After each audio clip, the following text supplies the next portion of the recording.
फक्त 5 मिनिटात घरात सकारात्मक ऊर्जा कशी वाढवावी जाणून घ्या. मंत्र, फुले, सुगंध आणि चंदनाचे प्रभावी उपाय कोणते आहेत? नमस्कार मंडळी, आता मी आपल्याला फक्त 5 मिनिटात घरात सकारात्मक ऊर्जा वाढणारे 10 सोपे उपाय सांगणार आहे.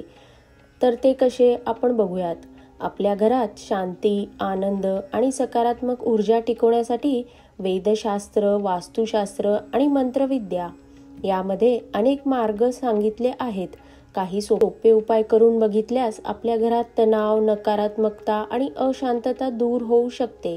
आज आपण जाणून घेऊया 10 प्रभावी उपाय जे अवघ्या 5 मिनिटात सकारात्मक ऊर्जा निर्माण करू शकतात. तर सर्वप्रथम पहिला उपाय म्हणजे घरात दररोज मंत्रजप करा. मंत्राचा प्रभाव आणि योग्य जप केल्याने भरपूर गोष्टी साध्य होतात. मंत्रध्वनीमुळे घरात कंपन निर्माण होते, ज्यामुळे नकारात्मक शक्ती दूर होतात आणि वातावरण सात्विक राहते. तर घरात दररोज कोणते मंत्र जप करावेत? तर सर्वप्रथम ओम मंत्र किंवा ओमकार जप सकाळी आणि संध्याकाळी 108 वेळा जपल्यास घरात सकारात्मक ऊर्जा निर्माण होते. तसेच दुसरा मंत्र आहे गायत्री मंत्र. सकाळी घरात पठण केल्यास आध्यात्मिक ऊर्जा वाढते. तिसरा मंत्र आहे महामृत्युंजय मंत्र. ह्याच्यामुळे रोग आणि बाधा दूर करण्यासाठी संध्याकाळी हा जप करावा. चौथा मंत्र आहे हनुमान चालीसा. भय, वाईट ऊर्जा दूर करण्यासाठी दर मंगळवारी आणि दर शनिवारी पठण करणे खूप अत्यंत उपयुक्त ठरते. तसेच पाचवा मंत्र आहे श्री लक्ष्मी कुबेर मंत्र. हा कशासाठी? तर आर्थिक समृद्धी आणि घरात ऐश्वर्य टिकवण्यासाठी अत्यंत उपयोगी पडतो. मंत्र जप करताना पवित्रतेचे पालन करणे अत्यंत आवश्यक ठरते. आता हा झाला पहिला उपाय. आता दुसरा उपाय कोणता आहे तो बघूयात आपण. तर घरात फुलं आणि सुगंधाचा प्रभाव. फुलांचा आध्यात्मिक आणि वैज्ञानिक महत्त्व काय आहे ते पण आपण या व्हिडिओत बघूया. तर फुलांचे कंपन आणि सुगंध घरातील ऊर्जा शुद्ध ठेवतात. तर काय करावे? तर तुळशीच्या पानांचा वापर. तुळशीचे पान घरात ठेवल्याने वातावरण शुद्ध होते. तसेच गुलाबाचं फूल प्रेम निर्माण करते. तसेच मोगरा आणि चमेली हे फुले तणाव कमी करतात आणि मानसिक शांती देतात. तसेच कनेर आणि शेवंती घरात सकारात्मक ऊर्जा टिकवतात आणि देवपूजेसाठी सर्वोत्तम ही फुले आहेत. तसेच लवंग आणि केशराचा सुगंध. केशर श्री लक्ष्मी प्रसन्न होण्यासाठी अत्यंत उपयुक्त असते. तर देवाला अर्पण केलेली फुले दुसऱ्या दिवशी विसर्जित करावी. नष्ट झालेली फुले घरात ठेवू नयेत. हा झाला आता दुसरा उपाय. आता जाणून घेऊयात आपण तिसरा उपाय कोणता आहे. तर तिसरा आहे चंदन आणि कापूर जाळण्याचे फायदे. धूप, हवन आणि ऊर्जा शुद्धीकरणासाठी सगळ्यात उत्तम पर्याय आहे. चंदन आणि कापूर यांचा वापर केल्याने घरातील वाईट शक्ती आणि नकारात्मक ऊर्जा नष्ट होते. काय करावे? तर चंदनाचा धूप मनाला शांती देतो आणि ध्यानासाठी उपयुक्त ठरतो. तसेच कापूर रोज जाळावे. कापूर जाळल्याने दुष्ट शक्ती आणि दोष दूर होतात. तसेच गुगुळाचा धूप रोज घरात करावा. ह्याच्यामुळे वास्तुदोष दूर करण्यासाठी उपयोगी ठरते. तसेच शक्य असल्यास लोबान देखील जाळावे. मानसिक तणाव आणि चिंता दूर करण्यासाठी लोबान हे अत्यंत उपयुक्त ठरते. तसेच अगदी सर्वात सोपा उपाय म्हणजे शुद्ध तुपाचा दिवा लावणे. सकाळी आणि संध्याकाळी दिवा लावल्यास सकारात्मक ऊर्जा वाढते. तर हे सगळे धूप किंवा कापूर जाळताना सर्वप्रथम स्वतःभोवती फिरवावा. नंतर घरातील सर्व कोपऱ्यांमध्ये हा धूर पोंचवावा. त्यामुळे घरातील वाईट शक्ती नष्ट होतात. चौथा उपाय पाण्यात समुद्री मीठ टाकून पाय धुणे. ह्याच्यामुळे नकारात्मकता दूर करणारा हा सगळ्यात उत्तम उपाय आहे. घरातील आणि शरीरातील नकारात्मक ऊर्जा कमी करण्यासाठी हा सोपा उपाय करून बघा.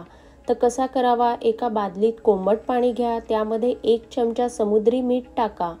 पाय 5 मिनिटं त्या पाण्यात ठेवा आणि मग स्वच्छ धुवून घ्या. हा उपाय आठवड्यातून 2 वेळा करा. त्यामुळे मानसिक तणाव देखील दूर व्हायला मदत होते. आता पाचवा उपाय बघूयात आपण. पाचवा उपाय घरात पवित्र ध्वनी निर्माण करा. उदाहरणार्थ द्यायचे झाले तर शंख, घंटा आणि झांज यांचे फायदे भरपूर प्रमाणात मिळतात. शास्त्रानुसार शंखनाद, घंटानाद आणि झांज वाजवल्यास घरातील ऊर्जा शुद्ध होते. ते कसे करावे? तर सकाळ संध्याकाळ पूजा करताना घंटा वाजवावी. तसेच स्नानानंतर शंख फुंकावा आणि रोज संध्याकाळी 5 मिनिटं भजन किंवा मंत्रपठण करावे. विशेष म्हणजे शंख फुंकण्याने फुफ्फुसांची ताकद देखील वाढते आणि घरातील जड ऊर्जा हलकी होते. आता आपण बघूया 6वा उपाय कोणता आहे. तर 6वा आहे घरात तुळशी वृंदावन असणे. तुळशीचे आध्यात्मिक आणि वैज्ञानिक फायदे देखील भरपूर प्रमाणात आहे. तुळशीची उपस्थिती घरात सात्विक वातावरण निर्माण करते. तर काय करावे? रोज तुळशीला पाणी अर्पण करावे. सकाळी आणि संध्याकाळी तुळशीपाशी दिवा लावावा. तसेच तुळशीपत्र वाहून श्री विष्णूला देखील पूजावे. आता 7वा उपाय कोणता आहे? तो आहे घरात लोखंडी वस्तूंचा अतिरेक टाळा. वास्तुशास्त्रानुसार योग्य मांडणी कशी आहे ती आपण बघूया. जड आणि न वापरणाऱ्या वस्तू घरातून बाहेर काढून टाकाव्यात. तसेच उत्तर किंवा पूर्व दिशेला हलकी आणि स्वच्छ व्यवस्था ठेवावी. घरात लाकडी आणि तुटक्या वस्तू कधीही ठेवू नयेत. तर विशेष म्हणजे पूर्व आणि ईशान्य कोपऱ्यात जास्त प्रकाश असावा. 8वा उपाय कोणता आहे? घरात शांत आणि आनंददायी संगीत लावा. ध्यान आणि संगीताचे फायदे देखील भरपूर प्रमाणात मिळतात. गंधर्व वेद सांगतो की संगीताच्या लहरींनी वातावरण बदलते. दररोज 5 मिनिटे का होईना भजन किंवा ध्यान संगीत ऐकावे. घरात मंत्रमय आणि सात्विक वातावरण तयार होते. तसेच विशेष करून ओंकार ध्वनी आणि मंत्रसंगीत नकारात्मक ऊर्जा दूर करतात. आता आपण बघूया 9वा उपाय कोणता आहे. तर 9वा उपाय आहे रोज फळं आणि नैवेद्य अर्पण करा.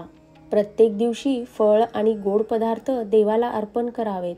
ह्याच्यामुळे सात्विक आहार, घरात आनंद आणि शांतता निर्माण होते. विशेष म्हणजे नैवेद्य घेतल्यानंतर उरलेले अन्न घरच्या सदस्यांनीच ग्रहण करावे. आता 10वा उपाय म्हणजे रोज रात्री स्वच्छता आणि दीप लावावा. संध्याकाळी घरातील वातावरण शुद्ध करण्याचा सर्वोत्तम मार्ग आहे हा. रात्री झोपण्यापूर्वी घरातील टेबल, स्वयंपाकघर आणि देवघर हे स्वच्छ करूनच झोपावे. संध्याकाळी दिवा लावल्यानंतर घरात प्रसन्न वातावरण राहते. विशेष म्हणजे देवघरात रोज धूप आणि दिवा न लावल्यास घरात जड ऊर्जा निर्माण होते. आता या व्हिडिओचा निष्कर्ष काय आहे तो आपण थोडक्यात बघूया. या 10 सोप्या उपायांनी घरात सकारात्मक ऊर्जा निर्माण करता येते. हे उपाय रोज केल्याने मानसिक शांती, समृद्धी आणि आनंद टिकून राहतो. मंडळी, हा व्हिडिओ आवडला का? व्हिडिओ आवडला असेल तर नक्की व्हिडिओला लाईक करा. आपल्या ग्रुपमध्ये देखील ही माहिती शेअर करा. इतरांना देखील त्याचा फायदा होईल. तसेच चॅनलला सबस्क्राईब करा. बेल आयकॉन जरूर दाबा. धन्यवाद.